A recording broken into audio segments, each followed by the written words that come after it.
Hello po, magandang araw po. Welcome back sa aking munting channel.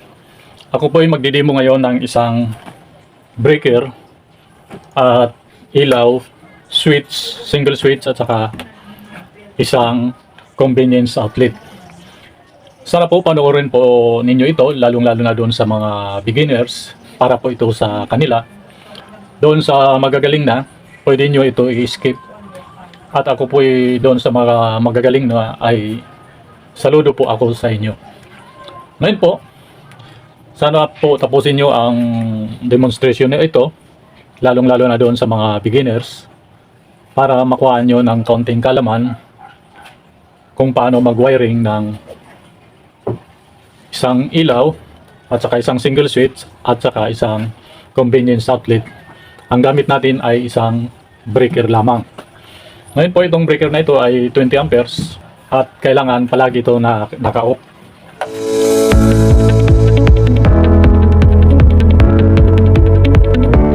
Ngayon po, yung sa line side natin, ito, nilagay ko na po yung wire. Ito.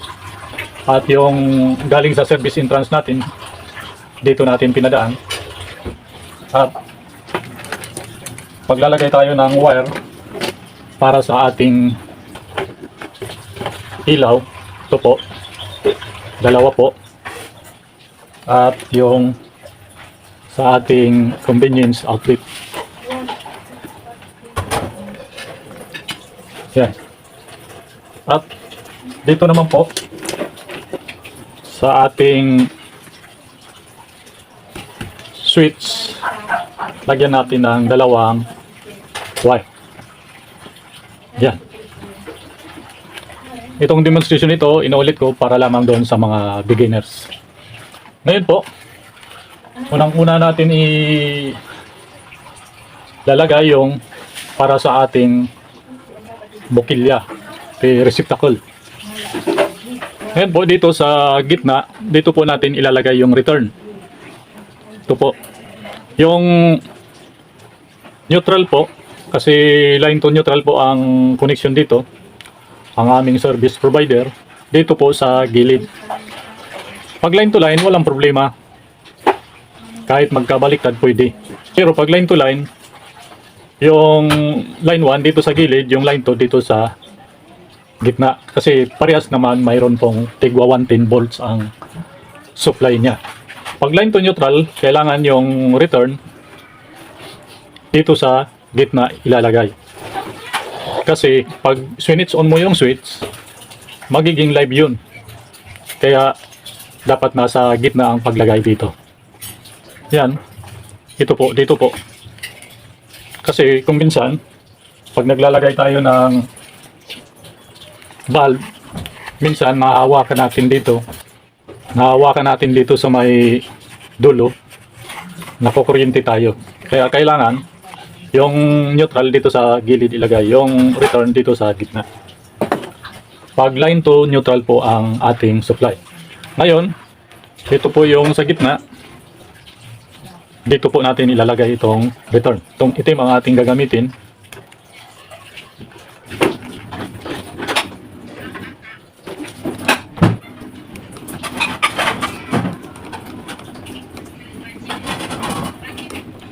Yan, higpitan lang po ng mabuti para hindi po nag-lost. Kasi pag lost connection, kumukurap-kurap yung ating ilaw. Yan. At yung neutral naman, ito, dito naman po sa kabila. Yan.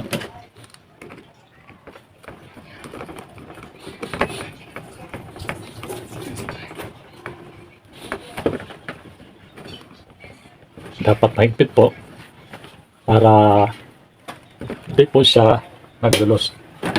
Yan. Yan na po, lagay na po natin yung para sa receptacle sa ilaw. Dito muna tayo sa ating diagram. Ito po yung live. Diretso po dito sa ating Jansong box, sa ating pigi splicean. At yung neutral, diretso din dito.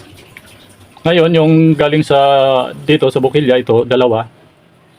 Yan. At yung papunta doon sa ating convenience outlet, itong wire na ito, itong dalawa.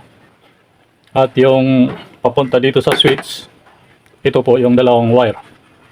Ngayon, para mag-connect-connect sila, ito pong live, diretso dito sa ating switch at i-connect natin yung para sa convenience outlet. At ito naman na neutral, diretso yan sa ating ilaw, kukonek din natin dito. At yung return, diretso din yan sa switch, i-connect din natin. At yung papunta doon sa convenience outlet, i-connect din natin dito sa neutral. Yan. Ito po yung ating diagram para doon sa mga beginners. Yan na po. Ngayon, unahin natin yung neutral. Ito po yung neutral sa ilaw at yung supply natin, ito po yung neutral. Balatan lang natin.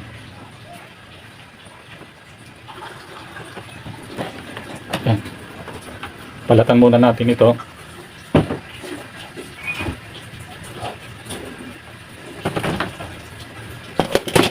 Yan. Ito po yung supply natin sa neutral.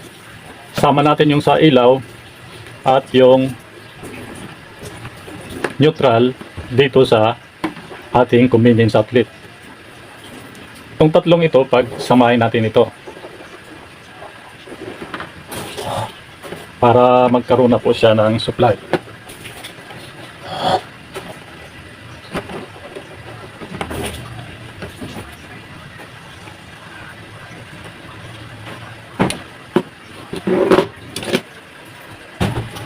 Pag may sobra at ako po ay iniyupit ko po ito para hindi po matalin dito. Tapos lagyan natin ng electrical tape.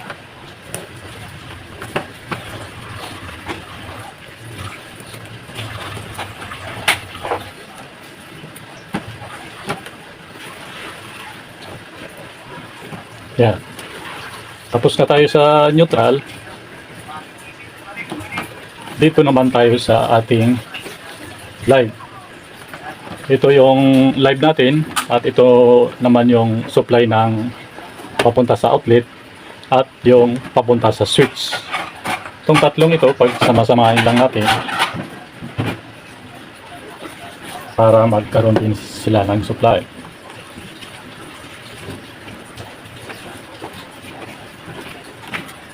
Dapat mahigpit po pagka-splice po nyo para hindi po maglulos. Yan.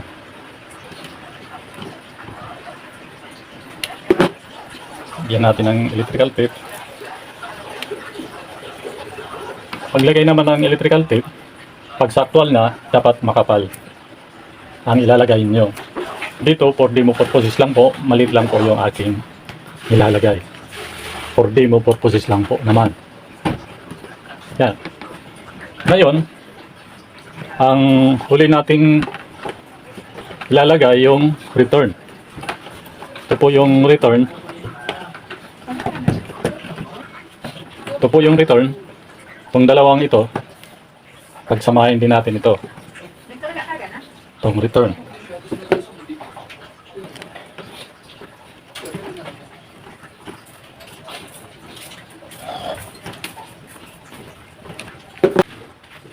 Yan.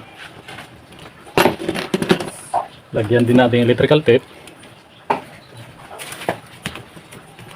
para di po mag-short. Ang wire na ginagamit dito ay number 12 EWG or 3.5 mm squared. Ngayon, dito naman tayo sa switch. Ito po yung switch, single switch. Lalagay po natin dito. Paglagay, ganyan lang. At post po dito. Yan. Kalagay na po. Ngayon, yung return,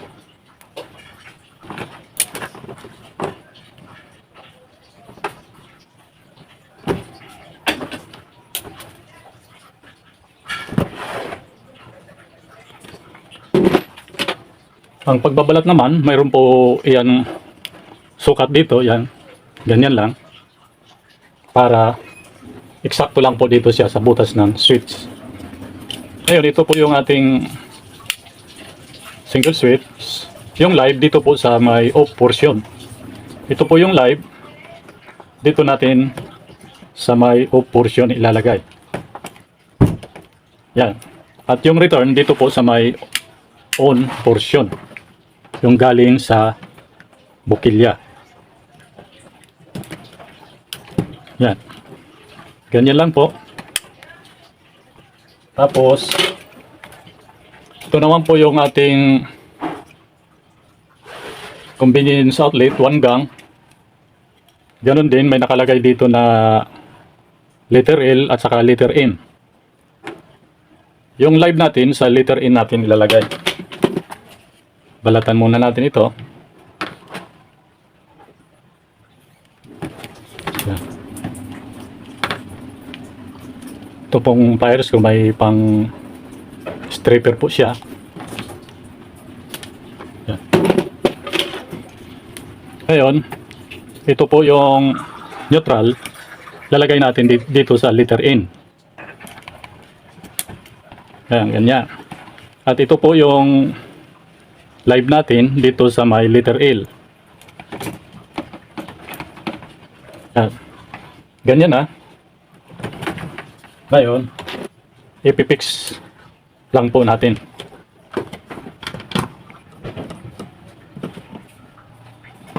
Ayan. Dito naman po sa ating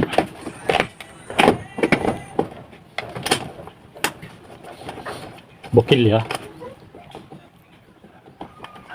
Yan. At ito naman pong convenience outlet natin.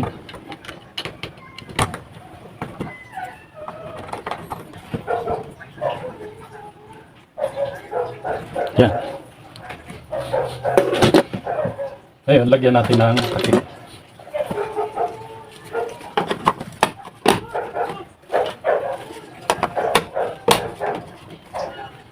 At yung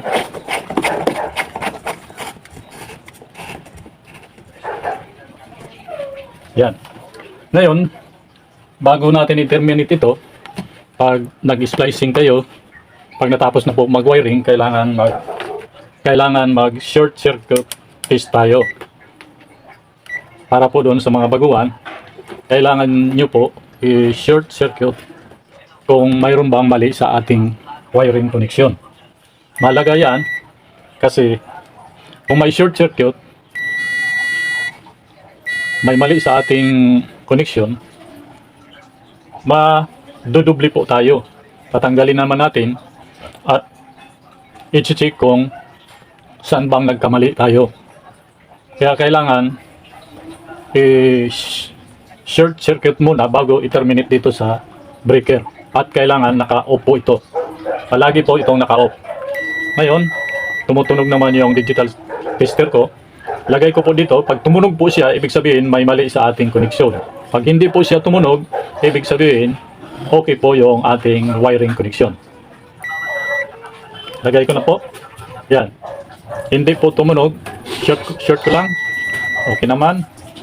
Yan. Nilagay ko. Hindi naman tumunog. Ibig sabihin walang problema sa ating connection. At saka natin iti-terminate dito. Yan. Higpitan. At kailangan palagi po ito naka-off.